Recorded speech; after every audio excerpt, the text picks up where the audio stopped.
Dumating na ang huling batch ng mga automated counting machine na gagamitin sa eleksyon sa susunod na taon. Agad yang isinailalim sa pagsusuri para maiwasan ang mga aberya. Nakatutok si Sandra Aguinaldo. Sa mga nagdaang eleksyon, karaniwang problema na ang mga iniluluwang balota, hindi napiprint na resibo at paper jam.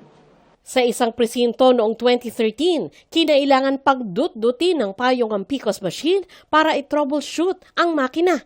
Nitong 2022 naman,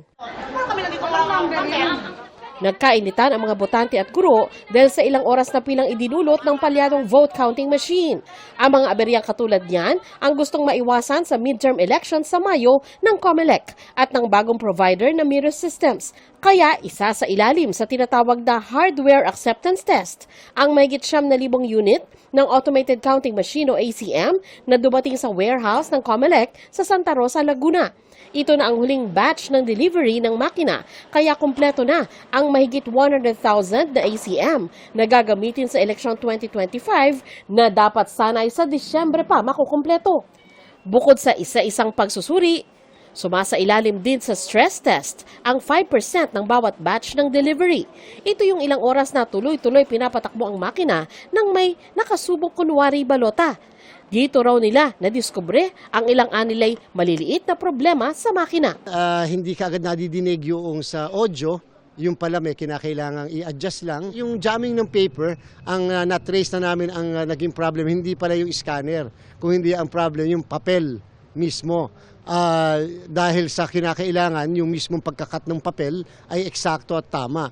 Sunod namang tututukan ng COMELEC ang pagkuha ng international certification para sa makina at software at lahat ng sistemang gagamitin sa botohan.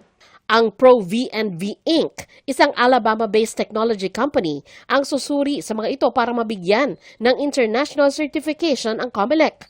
Gagawa rin ng sariling pagsusuri ang Department of Science and Technology. Yan po international certification ay mandatory requirement po yan ng batas. I-certify nila kung talaga bang maayos at handa yung hardware at saka software.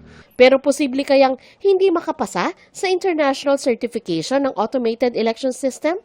Pagtitiyak ng Mirror Systems. So we go through a lot of intermediate checks during our manufacturing process, and after the manufacturing assembly, we also go through a complete checks. We are very confident with the quality of the machines. May contingency rin tayo tungkol doon sa paano kapag yung initial findings nag-fail o may problema, ano ang kinakailangan gawin namin. Para sa GMA Integrated News, Sandra Aguinaldo, nakatutok, 24 Oras.